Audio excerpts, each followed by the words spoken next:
மையத்திற்காக கேட்க வேண்டிய ஒரு துஆ. இதனை நபி ஸல்லல்லாஹு அலைஹி வஸல்லம் அவர்கள் அபூ ஸலமா ரலியல்லாஹு அன்ஹு அவர்கள் மரணித்த நேரத்திலே கூறினார்கள். நபி அவர்கள் அபூ ஸலமா ரலியல்லாஹு அன்ஹு அவர்களை வந்து பார்த்த பொழுது அவர்களுடைய கண்கள் திறந்திருந்தன. அந்த கண்களை மூடிவிட்டு சொன்னார்கள், இன்ன ரூஹ இதா குபிதா தபிஅஹுல் பஸர். ரூஹ் எடுக்கப்பட்டு விட்டால் பார்வை அதனை பின்தொடரும். அங்கே இருந்த அபூ ஸலமா ரலியல்லாஹு அன்ஹு அவர்களின் குடும்பத்தைச் சேர்ந்தவர்கள் சத்தமிட்டு அழ ஆரம்பித்தார்கள். அப்போது நபி அவர்கள் சொன்னார்கள், நீங்கள் உங்களுக்காக நல்லதையே பிரார்த்தனை செய்யுங்கள். ஏனென்றால் வானவர்கள் நீங்கள் சொல்வதற்கு ஆமீன் சொல்கின்றார்கள். பிறகு நபி அவர்கள் இந்த துஆவை கற்றுக் கொடுத்தார்கள். இது மையத்தின் கண்களை மூடியதற்கு பிறகு ஓத வேண்டும் என்பது கட்டாயமல்ல. ஒருவர் மௌத்தாகிவிட்டார் என்று நாம் தெரிந்துவிட்டால் அவருக்காக அந்த நேரத்தில் இதனை ஓதிக்கொள்ளலாம். அல்லாஹும்ம ஃபிர் லஹ். இங்கே நபி அவர்கள் ஓதியது அல்லாஹும்ம ஃபிர் லி அபி ஸலமா. அபூ ஸலமாவுக்கு அல்லாஹ் மன்னிப்பை கொடுப்பானா என்று தான் நபி அவர்கள் ஓதினார்கள். நாங்கள் அல்லாஹும்ம ஃபிர் லஹ் என்று ஓதலாம். அல்லது மரணித்தவருடைய பெயரை நாங்கள் சொல்லலாம். அல்லது அல்லாஹும்ம ஃபிர் லஹ் என்று நாம் பொதுவாக எல்லோருக்கும் சொல்லலாம். அல்லாஹ் அவரை மன்னிப்பானாக அல்லது இவரை மன்னிப்பானாக என்று அந்த இடத்தில் மாத்திரம் நாங்கள் அல்லாஹும்ம ஃபிர் லஹ் என்று சொல்லலாம். அல்லது அல்லாஹும்ம ஃபிர் லி முஹம்மத், மரணித்தவருடைய பெயர் முஹம்மதாக இருந்தால் அல்லாஹும்ம ஃபிர் லி அஹ்மத், இவ்வாறு இந்த இடத்தை மாற்றிக்கொள்ளலாம். அல்லது நாம் சுருக்கமாக அல்லாஹும்ம ஃபிர் லஹ், இவரை அல்லாஹுவே மன்னிப்பாயாக என்று நாம் சொல்லலாம். முதலில் நாம் துஆவை பார்ப்போம். அல்லாஹும்ம ஃபிர் லஹ் வர்ஃபஅ் தரஜதஹு ஃபில் மஹ்திய்யீன் واخلفه في عقبه في الغابرين واغفر لنا وله يا رب العالمين وافصح له في قبره ونور له فيه. நாம் நிறுத்தாமல் ஓதுகிற பொழுது அல்லாஹும்ம ஃபிர் லஹு வர்ஃபஅ் தரஜதஹு ஃபில் மஹ்திய்யீன் என்று ஓதிக்கொண்டு சொல்லலாம். நிறுத்தினால் அல்லாஹும்ம ஃபிர் லஹ் என்று நிறுத்தலாம். இதன் பொருளை பார்ப்போம். அல்லாஹும்ம, அல்லாஹுவே, இக்ஃபிர் லஹ், அவரை மன்னித்து விடுவாயாக. சேர்த்து சொல்லும் பொழுது அல்லாஹும்ம இக்ஃபிர் லஹ் வர்ஃபஅ், உயர்த்துவாயாக, தரஜதஹு, அவருடைய அந்தஸ்தை,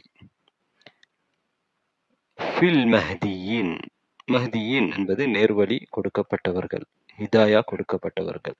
நேர்வழி கொடுக்கப்பட்டவர்களிலே அவருடைய அந்தஸ்தை உயர்த்தி விடுவாயாக. வஹ்லுஃப்ஹு ஃபி அகிபிஹி, ஃபி அகிபிஹி ஃபில் காபிரீன். அல் காபிரீன் என்று சொல்வது எஞ்சி இருக்கக்கூடியவர்கள், எஞ்சி இருக்கின்ற மனிதர்கள்.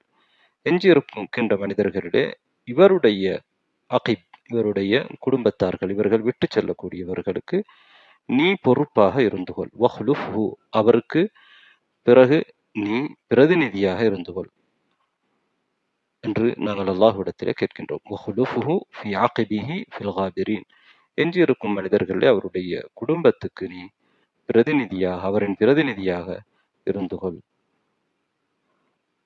வக்ஃபிர் லனா வலஹு யா ரப்பல் ஆலமீன், எங்களுக்கும் அவருக்கும் மன்னிப்பை கொடுத்துவிடு உலகத்தார்களின் இரட்சகனே. ஆலமீன் என்பது உலகத்தார்கள் அல்லது உலகம் என்பதுடைய பன்மை. அகிலங்கள் என்று நாம் கூட சொல்லலாம். பல உலகங்கள் இருக்கின்றன. மனிதர்கள் ஒரு உலகம், ஜின்கள் ஒரு உலகம், இவ்வாறு பல உலகங்கள் இருக்கின்றன. அனைத்து உலகங்களினதும் அல்லது உலகத்தார்களின் கூட சொல்லலாம். எல்லா உலகத்தில் இருக்கக்கூடிய அனைத்தையும் உள்ளடக்கும், எல்லா உலகங்களையும் உள்ளடக்கும். உலகத்தார்களின் இரட்சகனே, எங்களையும் அவரையும் மன்னித்து விடுவாயாக. வஃப்ஸஹ் லனா ஃபீ கபரிஹி, வஃப்ஸஹ் லஹு ஃபீ கபரிஹி, அவருடைய கபரிலே அவருக்கு விசாலத்தை ஏற்படுத்துவாயாக. கபர், அதிலே நுழைகின்ற பொழுது ஒரு நெருக்கடியை ஏற்படுத்தும். பாவிகளுக்கு அது தொடர்ந்தும் அந்த கபர் நெருக்கடியாக இருக்கும். கபர் வாழ்க்கையில இன்பமும் துன்பமும் இருக்கிறது.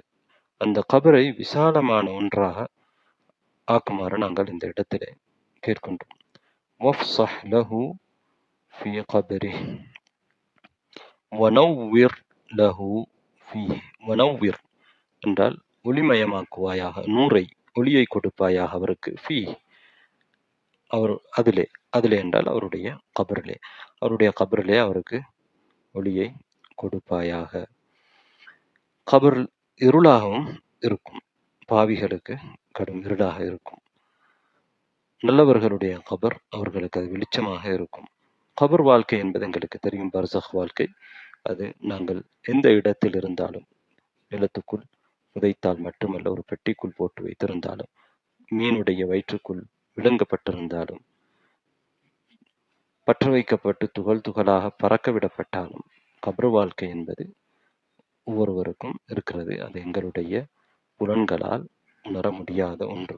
எனவே அந்த கபர் வாழ்க்கை ஒளிமயமானதாக ஆக்குவாயாக என்பதுதான் இங்கே நாம் கேட்கின்ற பிரார்த்தனை.